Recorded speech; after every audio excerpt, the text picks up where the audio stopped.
इधर त्रिपुरा में चुनाव के प्रभारी नियुक्त महेंद्र सिंह बने। त्रिपुरा चुनाव के प्रभारी समीर उरांव सह प्रभारी बनाए गए हैं। बीजेपी अध्यक्ष जेपी नड्डा ने यह जानकारी दी है। त्रिपुरा में चुनाव को लेकर भी बीजेपी का मंथन, अब बड़े फैसले ले लिए गए हैं। वहां पर प्रभारी नियुक्त कर दिए गए हैं। प्रभारी है महेंद्र सिंह, जबकि उप प्रभारी समीर उरांव को बनाया गया है, वो सह प्रभारी हैं। त्रिपुरा में चुनाव की जिम्मेदारी इन्हें दी गई है। वहां पर चुनाव को लेकर प्रबंधन करना, किस तरह से रणनीति बनानी है और उस रणनीति के हिसाब से कार्यकर्ताओं से जमीन पर उसे उतारना, ये जिम्मेदारी अब महेंद्र सिंह की है और साथ ही समीर उरांव की है। तो बीजेपी के राष्ट्रीय अध्यक्ष जेपी नड्डा ने ये जानकारी दी है। महेंद्र सिंह चुनाव प्रभारी बनाए गए हैं। त्रिपुरा में चुनाव होने वाले हैं। समीर उरांव को सह प्रभारी नियुक्त किया गया है।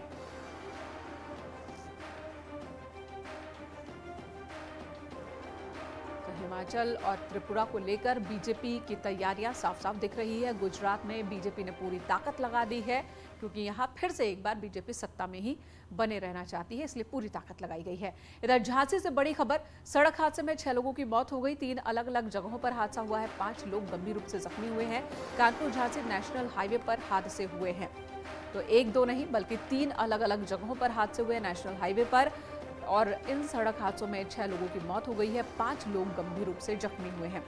Kanpur Jhansi railway national highway पर ये हादसे हुए हैं।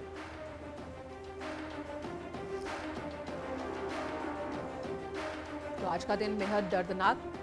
कानपुर झांसी नेशनल हाईवे पर एक नहीं बल्कि 3 जगहों पर हादसे हुए और इन हादसों में 6 लोगों की जान चली गई है। 5 लोग गंभीर बताए जा रहे हैं। इन्हें अलग अलग अस्पतालों में भर्ती करवाया गया है।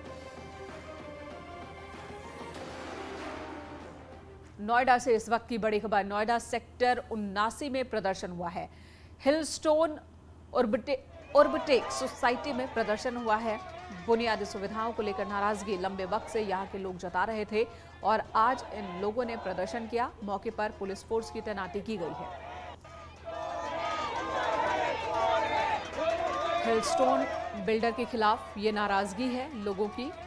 पुलिस फोर्स की भी यहाँ पर तैनाती है। इनका कहना है कि जो वायदे बिल्डर की ओर से किए गए थे वो सुविधाएं सोसाइटी में है नहीं, जिसकी वजह से ये लोग प्रदर्शन कर रहे हैं।